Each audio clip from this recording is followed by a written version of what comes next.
something that you really, really want, when you're really, really not getting it, feels really, really bad. Is that what you're saying to us? If it was like the Adele tickets, don't really care. This is the law-based thing that you're wanting to extract from all of this. This is the nugget that you're looking for. If I don't want it, and in my not caring, I can get it. Now, stay with us, because that sucks in and of itself. If I don't care about it, and therefore I'm not resisting it, it will come easily. If I want it a little bit, and I have a little resistance, it'll be a little difficult. If I really want it and I really don't expect it, or I really don't believe it, then I'm going to have a big time struggle. So the key is to want it, to want something a little, and let the desire for it grow naturally. Stay with us. To want it a little, or let's say want it generally. Want it generally. And then let the desire for it gather momentum. Because if you'll start with a general desire, you'll have less resistance in it. And law of attraction will cause that general desire to pick up speed. So it'll get more and more until you'll end up with a very healthy desire and no resistance. And then manifestations that are going to pop into your experience all over the place. Did you follow the formula? So can I repeat it back to make sure I got it? Yes. So letting go of specific people, details, like making the list of what I'm looking for, and just, I want a companion, and I want somebody that makes me feel happy, and just like the general feeling, and then distract myself with other things, recognize that it will gel and come together. And only you know how general you have to be. In other words, if you get so far as to say, I want a companion that I don't have, just a sort of obvious thing. How about noticing when you have it, like even with friends? It's nice to have somebody with you. It's nice to have this. It's nice when somebody... Well, only you will know by how it feels when you come across those thoughts.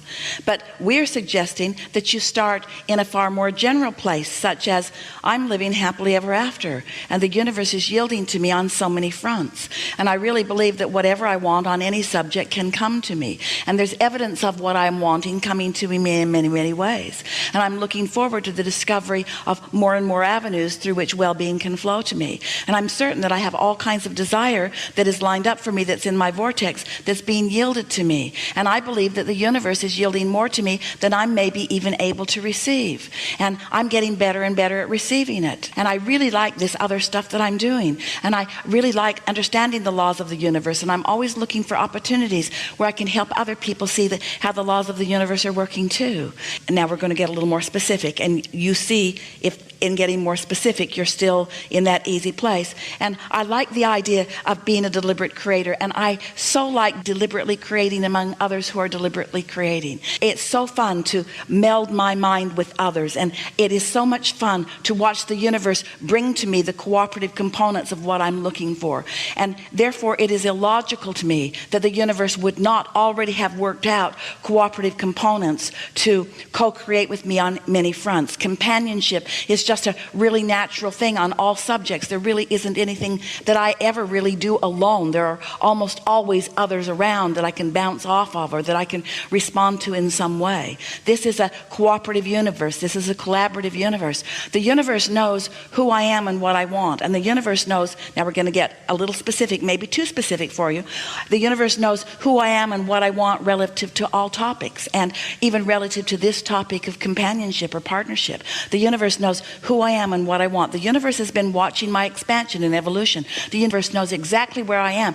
The universe knows if I'm keeping my own promise to myself. Am I ready to bring a partner to me? Am I really in alignment with my true desire?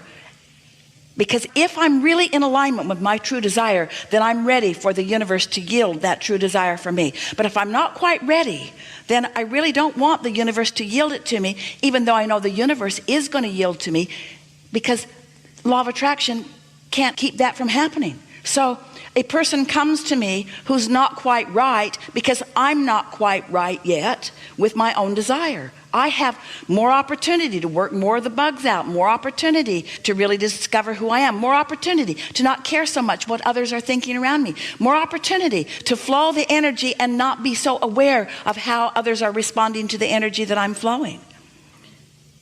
I'm getting ready to be ready for it. And when I'm ready, the evidence will show itself to me.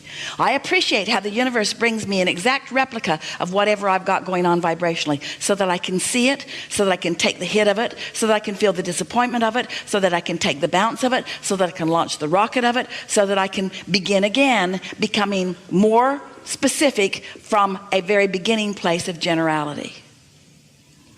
So, we're going to make a very strong statement. You can't get there from there. Now stay with us. You can't get there from there. You can't get to a manifestation of something that you've got lots of resistance to. You can't get there from there.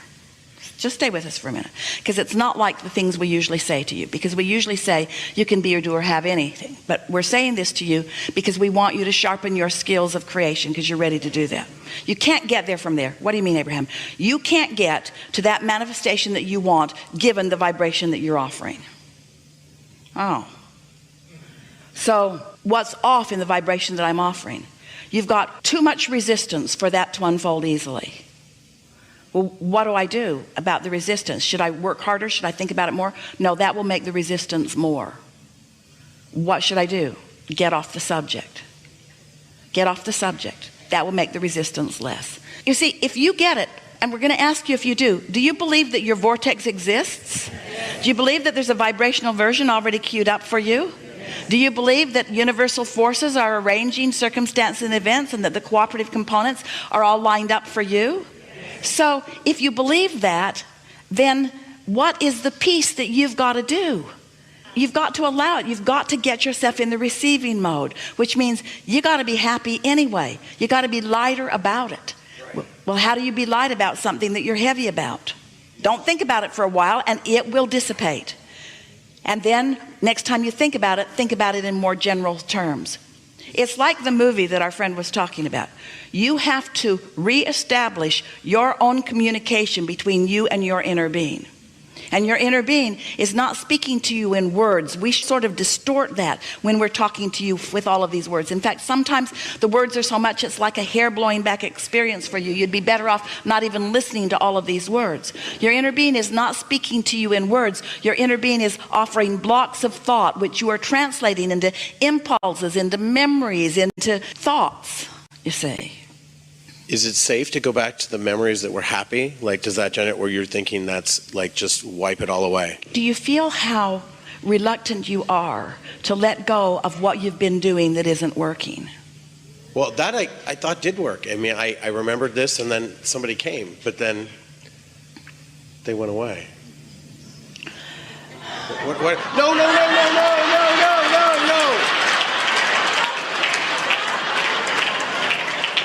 They did come. You see, what they just reflected back to you, they just channeled their own inner beings.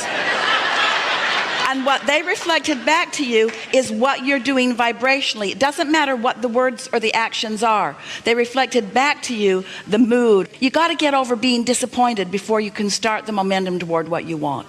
You got to get over being lonely before you can start the momentum toward what you want. You got to get over feeling like it's not fair before you can get something that you want. Everything that we're talking about, we're trying to get you to a neutral zone, to this place where the resistance is all finally at bay, where you can wake up in the morning and start thinking some thoughts that are getting you in the direction of what you do want. This will help you a lot. Your inner being never looks back.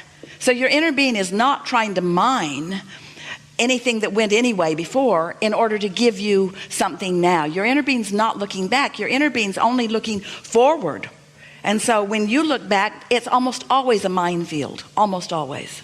Okay, so really just wipe everything and go neutral. But even in the wiping of it, can you feel that the wiping of it is an action that doesn't wipe it? It shines a light on it. I'm going to wipe that out. What? That. I'm wiping it out. I'm not going to think about it anymore. I'm not going to think about that anymore. Oh. You got to change the subject. You got to change the subject. The subject has to be your happiness, not a relationship that you think is the path to your happiness. The subject is happiness. And there's happiness in so many subjects. Okay. Let's see. Just got to be happy, not happy with this ulterior motive. I want to be happy, universe, with a person. I'm happy, and so much of my life is working out. So much of my life is working out. We believe that. It's easy to have a life that's working out and to once again get hooked on conditions. And so these conditions make me happy and that one doesn't. And so you're still kind of stepping back into some conditional living. All conditional living means is trying to fast forward into a manifestation to examine the conditions. Unconditional living, unconditional love, unconditional life is going for the emotion and never mind the way it's going to manifest. You just know it's going to be good when it does. So you were right when you said to us, so just think about happiness and think about how it feels to be appreciated and think about how it feels to appreciate. But there is so much in this world that you can appreciate. Do you know when you are in a nose-to-nose love affair with the love of your life and you think that what's happening is that person is loving you, what's really going on is you are loving that person. What's really going on is you're finding endless things about that person that your inner being agrees with. So it's just constant focusing yourself into alignment and using that person as the excuse. And you know, you could use 100 people and their best qualities to do exactly the same thing. And you could let those 100 people help you tune to what you want. And then someone who holds all of those manifested already or potential to manifest qualities that you have trained yourself to be active in your vibration make their way into your experience. It's just such a lovely thing. You know why we want this manifestation for you? Because it's so delicious. Because the misses and the hits are all part of the process. When something works a little, you come to understand creation even more. When something doesn't work, you come to understand creation even more. And once this gets rolling, you'll never, ever again doubt that you can be or do or have anything that you want. That's just a giving. It's just this sort of cat and mouse game that you begin playing with the universe in discovering your own readiness for when it's going to happen, you see. It's inevitable that it's going to happen. Are you taking away from this yet the feeling that there's just no reason not to be happy? That you could get good enough at it that there's just no reason not to be happy? That doesn't feel so far-fetched to you. And do you know how remarkable that is? Do you feel how far you've come just in this conglomeration of conversation that we've had together, just in these few short minutes that we've been together today? And right now, more than ever before, you believe in happiness. You believe in your ability to align with what your inner being knows you want about everything. Talk about 3 wishes. Talk about endless goods flowing towards you and experiences. There's no reason for you ever to be disappointed. That is the distortion of all distortions. And it's not for any reason other than your ability to focus right now. And your ability to focus right now must not ever again be because you're focused on manifestations. That's not going to fly with you ever again. That doesn't cut it. Because that manifestation can change right now, right now, right now, right now, right now. Never again complain about a manifestation that is not pleasing to you because they are changeable by you now. So that's like saying, I don't like what I'm creating. I'm disappointed in what I'm creating, not in what happened. I'm disappointed in what I'm creating and I'm doing it now. And I'm not disappointed because of the subject of what I'm creating. I'm disappointed because of the process of creating right now. I've got it all balled up in some weird way. You see, you didn't come for the manifestation, you came for the manifesting. You didn't come for the creation, you came for the creating. You came because you are a creator, and a creator's got to create, you see. And so you've done most of the process. You sifted, you sorted, you put it in the vortex. It's there for you. But when you get crossways of that, then it starts bogging down and your emotions tell you what to do. Your emotions tell you what to do. Disappointment is not an emotion you want to foster. Disappointing stories are not the stories you want to tell. Disappointments are not the things you want to regurgitate. Disappointments about anything are not the thing that make your world go round. Disappointments take you into the past where you have no power. Optimism takes you into the now and into the future where all of your power is.